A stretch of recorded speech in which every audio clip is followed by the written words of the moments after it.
ಎಲ್ಲರಿಗೂ ನಮಸ್ಕಾರ ಸ್ನೇಹಿತರೆ. RCB ಗೆಲುವಿನ ಬಳಿಕ ಪೋಸ್ಟ್ ಮ್ಯಾಚ್ ಅನಾಲಿಸಿಸ್ ಅಲ್ಲಿ ನಮ್ಮ RCB ತಂಡದ ನಾಯಕ ಆಗಿರುವಂಥ ಪಾಪ್ ಡು ಪ್ಲೆಸಿಸ್ ಅವರು ಏನು ಹೇಳಿದ್ದಾರೆ ಅಂತ ಸಂಪೂರ್ಣ ಮಾಹಿತಿಯನ್ನು ತಿಳ್ಕೊಂಬರೋಣ ಬನ್ನಿ ಸ್ನೇಹಿತರೆ.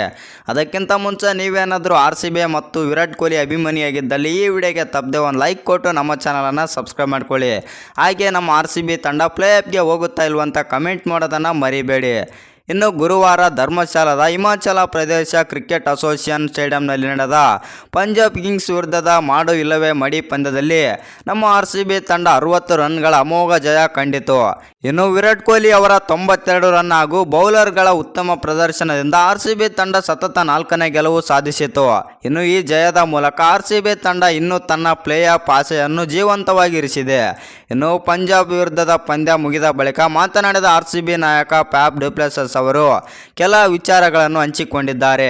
ಹೌದು ಸ್ನೇಹಿತರೆ, ಮುಖ್ಯವಾಗಿ ಸತತ ಸೋಲುಗಳಿಂದ ಕಂಗೆಟ್ಟಿದ್ದ RCB ಗೆಲುವಿನ ಲಯಕ್ಕೆ ಮರಳಲು ಏನು ಬದಲಾವಣೆ ಮಾಡಿಕೊಂಡಿದ್ದೇವೆ ಎಂಬ ಗುಟ್ಟನ್ನು ರಟ್ಟು ಮಾಡಿದ್ದಾರೆ.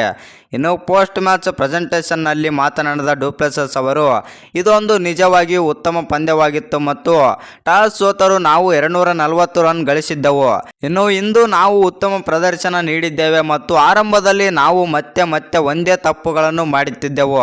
ಪವರ್ ಪ್ಲೇನಲ್ಲಿ ನಮಗೆ ಎದುರಾಳಿಯ ವಿಕೆಟ್ ತೆಗೆಯಲು ಸಾಧ್ಯವಾಗುತ್ತಿರಲಿಲ್ಲ ಮತ್ತು ಬಳಿಕ ಪವರ್ ಪ್ಲೇನಲ್ಲಿ ಹೇಗೆ ವಿಕೆಟ್ಗಳನ್ನು ಪಡೆಯಬಹುದು ಎಂದು ನಾವು ಯೋಚನೆ ಮಾಡಿದೆವು. ಈಗ ನಾವು ನಮ್ಮ ವಿಧಾನವನ್ನು ಬಯಸುತ್ತಿದ್ದೇವೆ ಮತ್ತು ಅದು ಚೆನ್ನಾಗಿ ಕೆಲಸ ಮಾಡುತ್ತಿದೆ ಎಂದು ಪಾಪ್ ಡು ಪ್ಲೆಸಿಸ್ ಅವರು ಹೇಳಿದ್ದಾರೆ. ಅದು ಪವರ್ ಪ್ಲೇನಲ್ಲಿ ಸ್ಪಿನ್ ಅಸ್ತ್ರವನ್ನು ಬಳಸುತ್ತಿರಲಿಲ್ಲ.